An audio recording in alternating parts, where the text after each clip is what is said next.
अश्विन मास के शुक्ल पक्ष की पूर्णिमा शरद पूर्णिमा के रूप में मनाई जाती है। शरद पूर्णिमा को कोजागरी पूर्णिमा व्रत और रास पूर्णिमा भी कहा जाता है तथा कुछ क्षेत्रों में इस व्रत को कौमुदी व्रत भी कहा जाता है। शरद पूर्णिमा के दिन चंद्रमा, माता लक्ष्मी और भगवान विष्णु का पूजन किया जाता है। इसी दिन चंद्रमा अपनी 16 कलाओं से परिपूर्ण होते हैं। इस दिन माता लक्ष्मी की पूजा करने से धन समृद्धि का आशीर्वाद मिलता है। इस दिन पवित्र नदी में स्नान करने के बाद दान करने से पुण्य फल की प्राप्ति होती है। शरद पूर्णिमा के दिन ही माता लक्ष्मी का प्रागट्य हुआ था। इस दिन माता लक्ष्मी धरती पर भ्रमण करती हैं। शरद पूर्णिमा का व्रत करने से माता लक्ष्मी के साथ साथ भगवान विष्णु की कृपा भी मिलती है। इस वीडियो में मैं आपको शरद पूर्णिमा की 2 कथाएं सुनाने जा रही हूँ। एक है लड्डू वाली और दूसरी है खीर वाली। तो आइए शुरू करते हैं। मावे के लड्डू वाली व्रत कथा। बहुत पुराने समय की बात है कि श्री नारद मुनि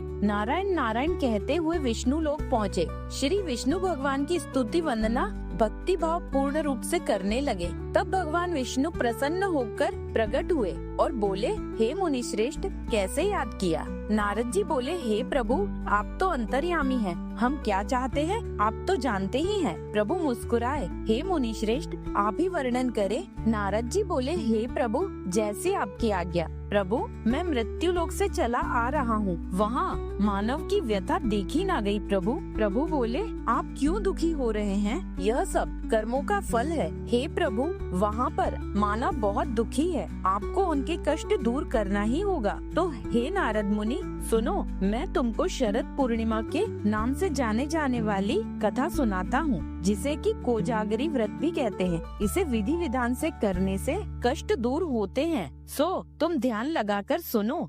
मथुरा नगरी में सुभद्रा नाम की एक पंटानी रहती थी। वह शरद पूर्णिमा का व्रत रखती थी। भगवान जी उससे प्रसन्न हुए एवं इच्छित वरदान देते हुए कहा, इसकी विधि विधान सभी को बताइए। तब वह एक साहूकार को यह व्रत की विधि बताती है। साहूकार ध्यान से सुनने लगता है। सुभद्रा बोली, मैं शरद पूर्णिमा का व्रत करती हूँ, यह उसी का फल है। साहूकार ने पूछा, इसकी विधि क्या है? सुभद्रा बोली, एक लकड़ी के पटा पर एक लोटा पवित्र जल भरकर रखे। एक रोली से स्वास्तिक चिन्ह लोटे पर बनाए। इसके बाद पीतल के गिलास में गेहूं के दाने भरकर रख दे। गिलास पर दक्षिणा चढ़ावे। इसके बाद स्वयं तिलक लगावे। 2.5 पाव शक्कर 2.5 पाव खोआ दोनों को मिलाकर 6 पेड़े बनावे।